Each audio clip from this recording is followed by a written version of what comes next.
They tell me you are alone. Let me give you children."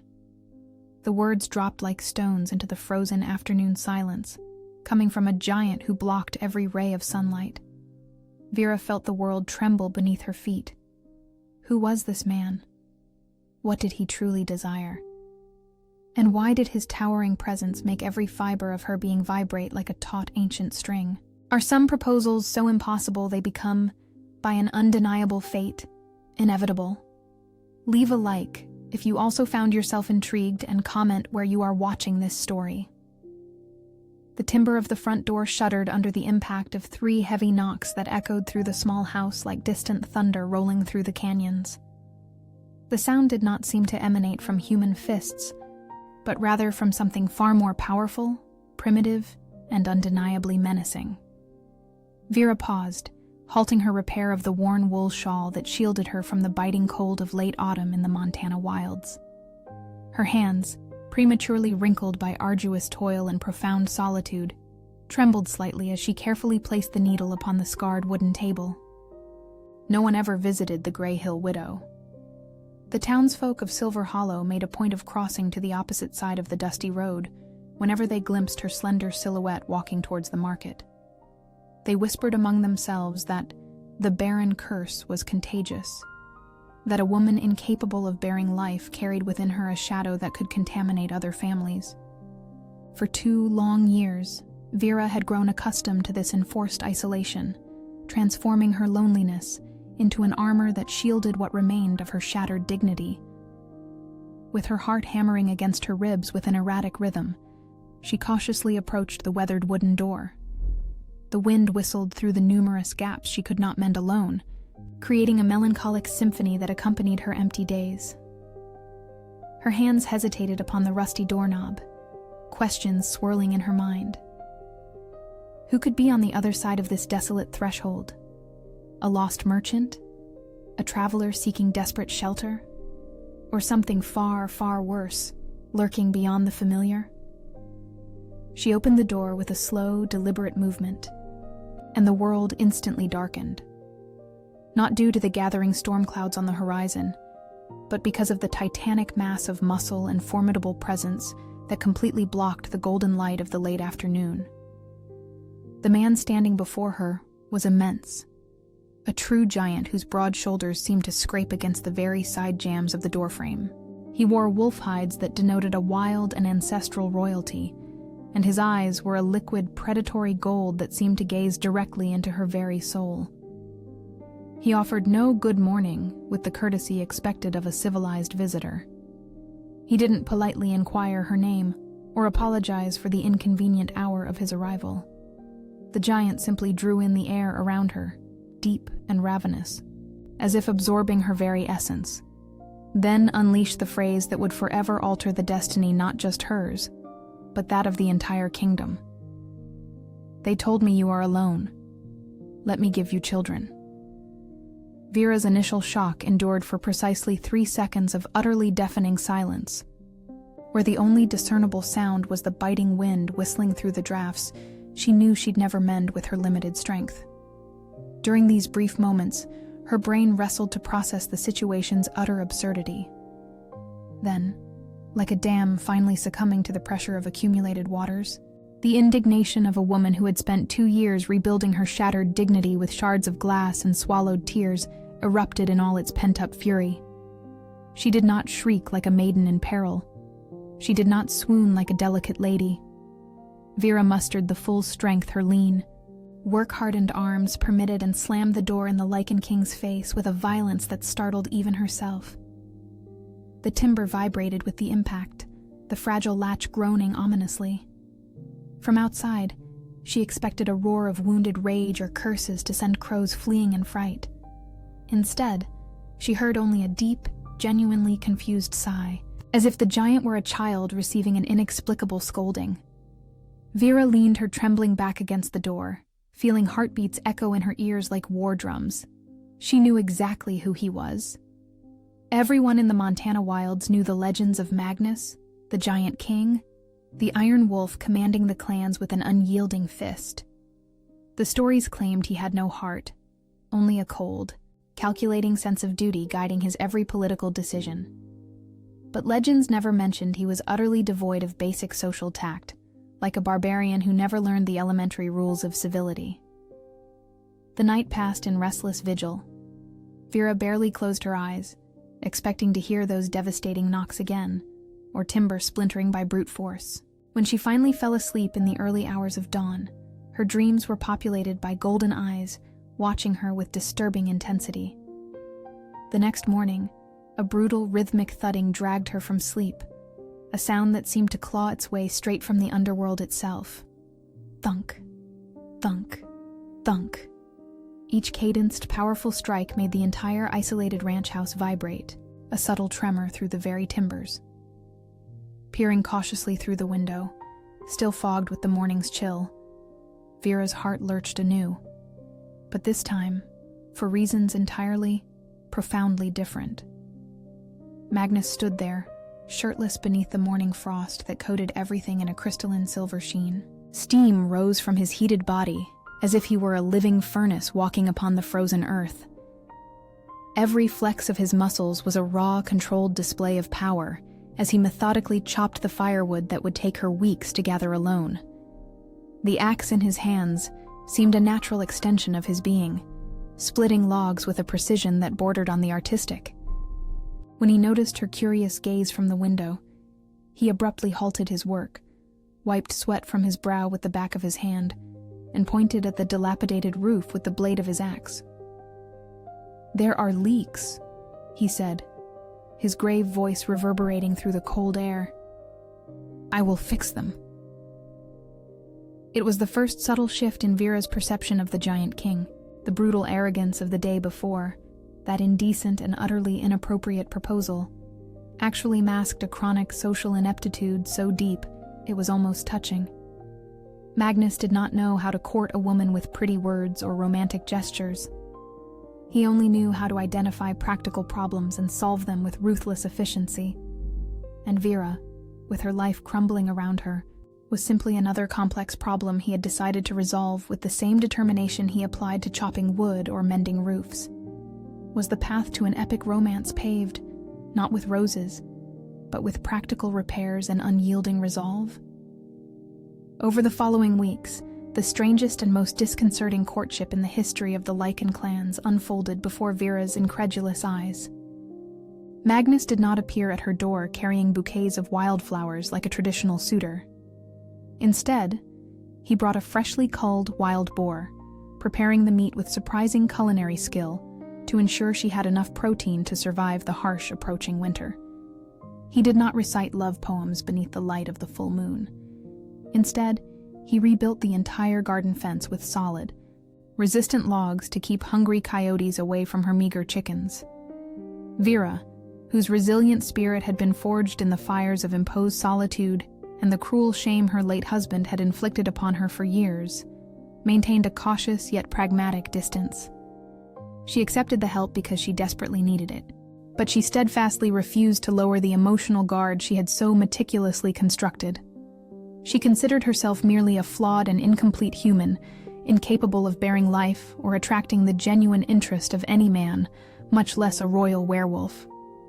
What untold truths lurked beneath her own skin? What secrets was her body keeping from her?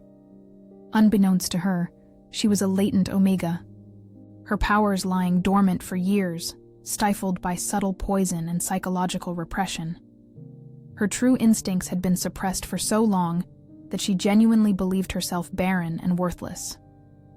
The discovery of that truth was yet to come, hidden beneath layers of carefully constructed lies, an awakening that would shake her very foundations. The first profound shift in the delicate dynamic between them occurred during a particularly frigid afternoon, when Magnus was mending the decaying chimney that threatened to collapse. He had climbed onto the roof to inspect the structural damage when the rotten floorboards of the main living room gave way under his immense weight. The crash was deafening, as if a minor earthquake had rattled the entire isolated ranch in Blackwood Bluff. Vera immediately rushed to aid him, without a single thought for her own safety or the fact that she was approaching a wounded alpha predator. When her hands touched his heated skin to check for serious injuries, A painful electric blue spark arced between them with an intensity that made both recoil, gasping. The energy coursed between their skin like a miniature lightning bolt, leaving a tingling sensation that climbed Vera's arms, reaching her pounding heart.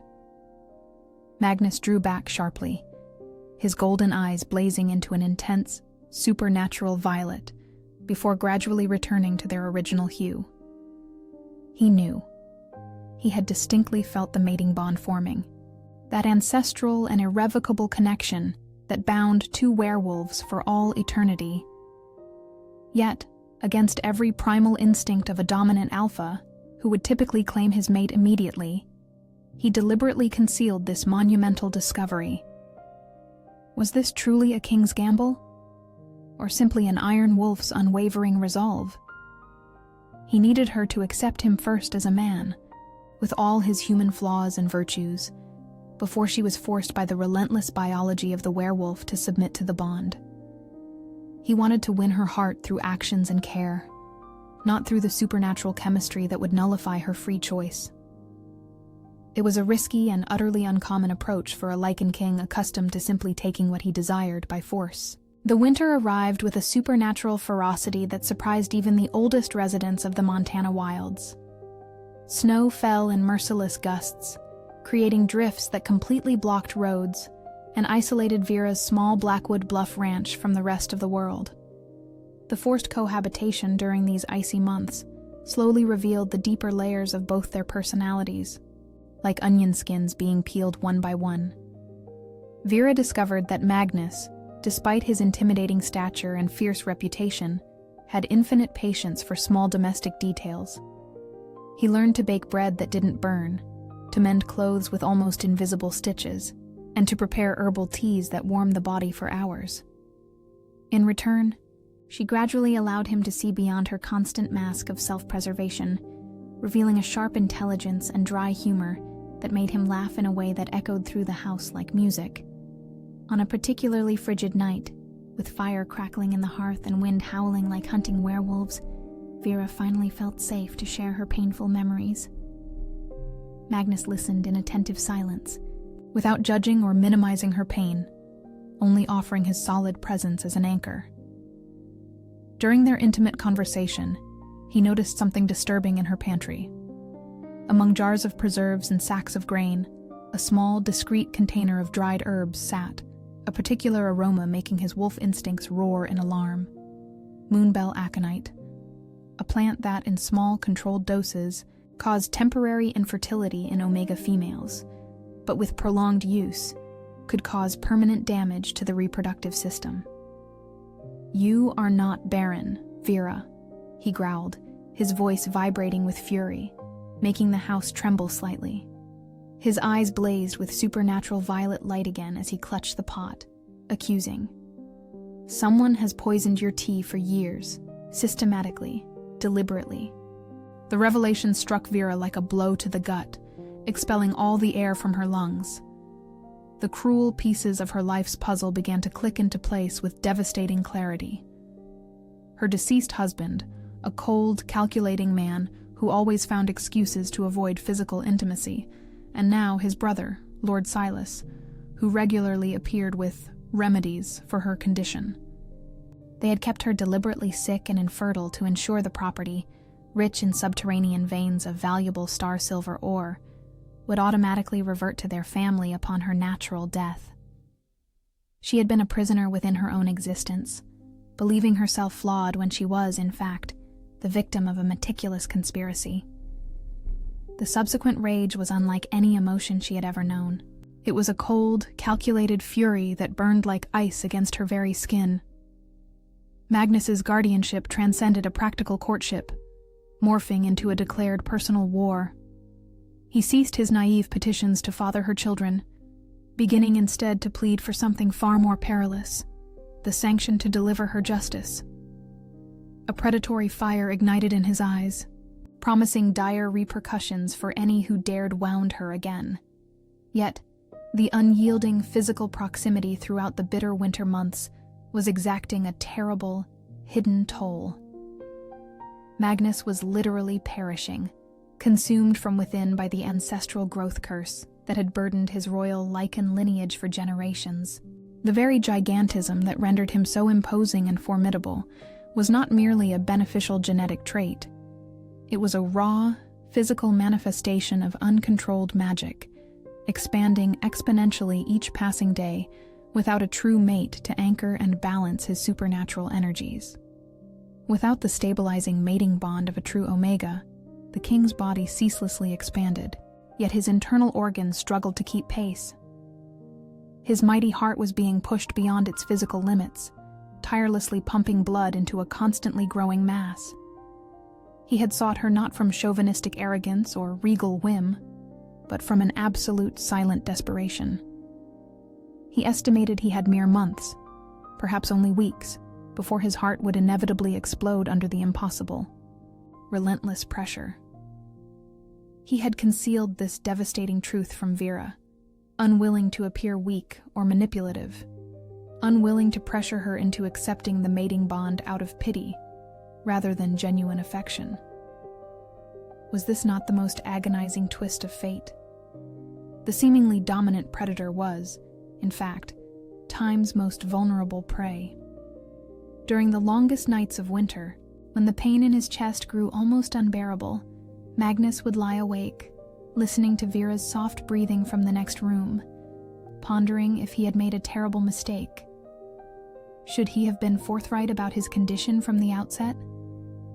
Perhaps he should have exploited the innate chemistry of the mating bond to ensure his survival, rather than attempting to court her as a mere man.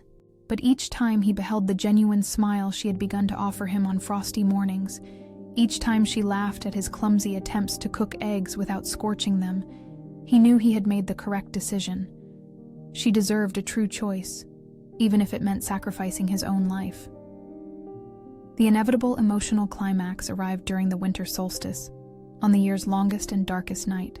Lord Silas, after months of meticulous planning, leveraged the season's fiercest snowstorm to mask the odors and sounds of his approach.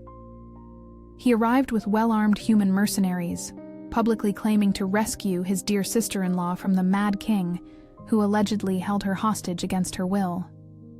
His true motivation, of course, was far more sinister. With Vera under his protection, he would continue administering Moonbell Aconite until her demise, ensuring the valuable property legally passed to him. Eliminating Magnus, the Lycan king, would also significantly boost his political influence among the Lycan nation. The ensuing confrontation was brutal and desperate. Magnus, already severely weakened by the ancestral growth curse consuming his vital force and his constant effort to keep the house warm with his thermal aura, fought with the primal courage of a cornered animal. Every blow against the invaders cost him energy he could not waste, yet he adamantly refused to let Silas approach Vera. The fight raged through the small house like a storm of violence, shattering furniture and splintering glass. Magnus felled 3 mercenaries, but the effort left him panting and staggering.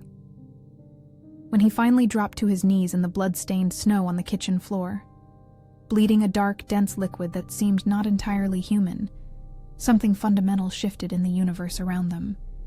Vera's inner werewolf, dormant and suppressed by years of Moonbell Aconite and psychological repression, awakened with a fury that made the earth tremble. But she emerged not as a common werewolf, or even a typical Omega.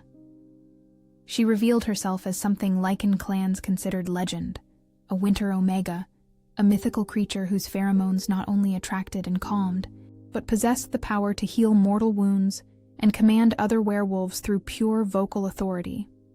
Her scream upon seeing Magnus wounded was not human. It was a primordial sound echoing through spiritual dimensions, laden with ancestral power accumulated and refined through generations of pure Omega lineage. The sound instantly paralyzed all attackers, forcing them to recoil with wide eyes of instinctive terror. What primal fear did that cry awaken? Her subsequent transformation was simultaneously beautiful and terrifying. It wasn't the swift, fluid shift of experienced werewolves, but a painful explosion of reforming bones and stretching skin that utterly redefined her physical existence. When she emerged from the agony of this change, She was no longer the frail, defeated woman Silas remembered. She was a force of nature, a true Omega, whose presence made the surrounding air shimmer with potent silver energy. Could this newfound power save her king, and the kingdom he vowed to protect? She decimated Silas's remaining guard not through brute force or savage violence, but with a series of vocal commands imbued with supernatural authority that compelled the invading werewolves to complete submission. Her voice carried the weight of ancestral lineages, forcing them to expose their bellies in the snow in a gesture of total surrender that defied every fighting instinct they possessed. Silas, confronted with irrefutable proof that his defective sister-in-law was, in fact, one of the most powerful creatures in the Lycan kingdom, tried to flee desperately.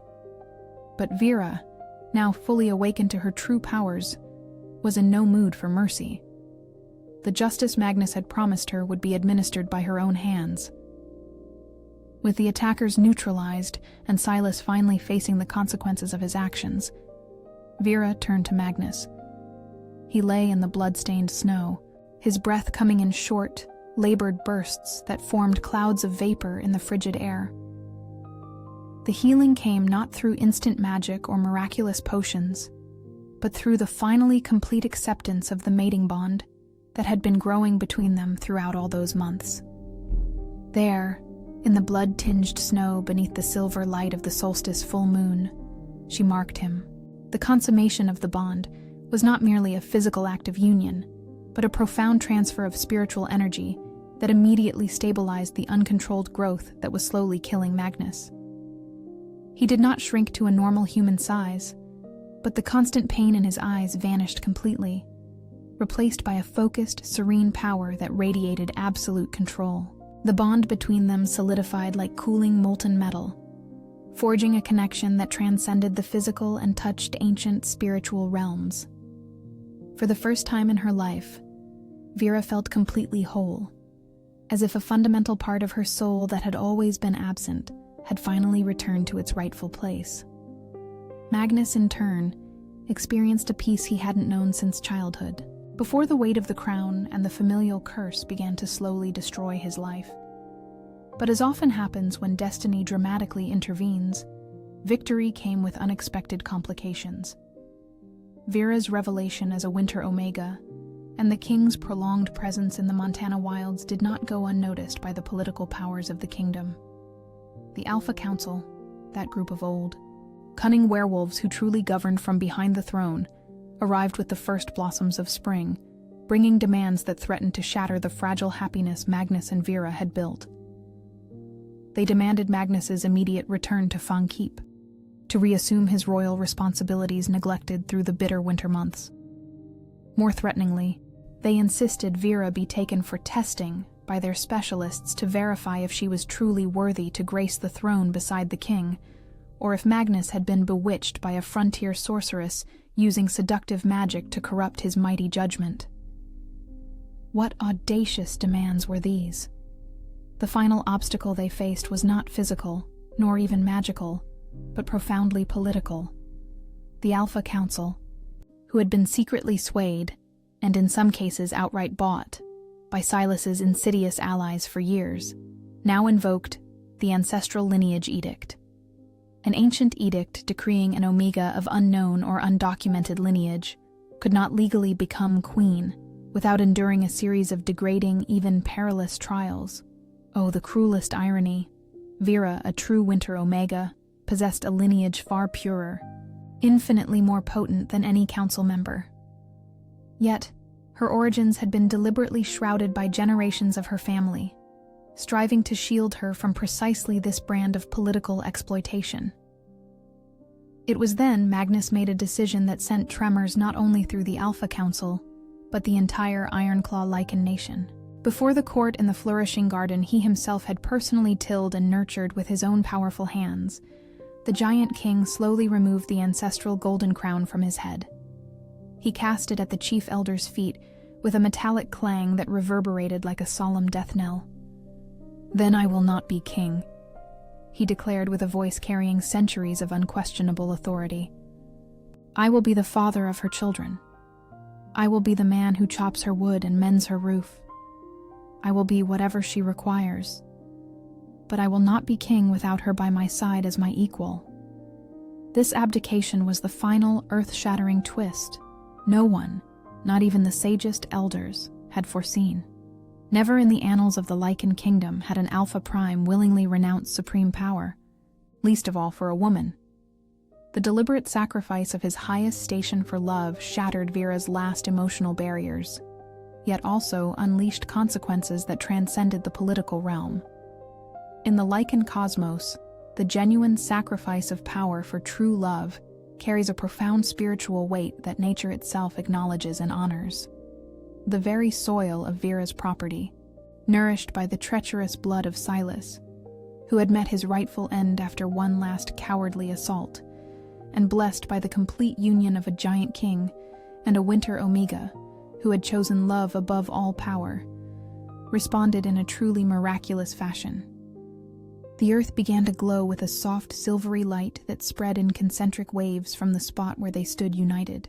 The eternal ice that had covered the Montana wilds for decades melted instantly, revealing dark, fertile soil that had only been waiting for the right blessing to awaken. Wildflowers burst from the melted snow in impossible colors, creating a living tapestry that stretched as far as the eye could see. The phenomenon became known as the sudden spring, a miracle that transformed the lands once considered cursed into a natural paradise in a matter of hours. Nature itself was recognizing the couple as the true spiritual sovereigns of the land, regardless of political titles or metal crowns. The Alpha Council of the Ironclaw Lycan Nation, confronted with a display of divine power they could neither deny nor explain through their mortal laws, had no choice but to kneel on the blossoming earth. They recognized that Magnus did not need a gold crown forged by men. Creation itself had crowned him with authority that transcended any political symbol. The seasons that followed brought changes that fundamentally altered the structure of the Lycan kingdom. Magnus and Vera established a new kind of leadership, based on service instead of domination, on care instead of conquest. They ruled from the transformed Montana wilds, which became a sanctuary where persecuted Omegas could find protection, and where Alphas learned that true power came from protecting the vulnerable, not exploiting them. Months later, when Vera's belly clearly showed the signs of their promised heirs, Magnus no longer needed to say he would give her children.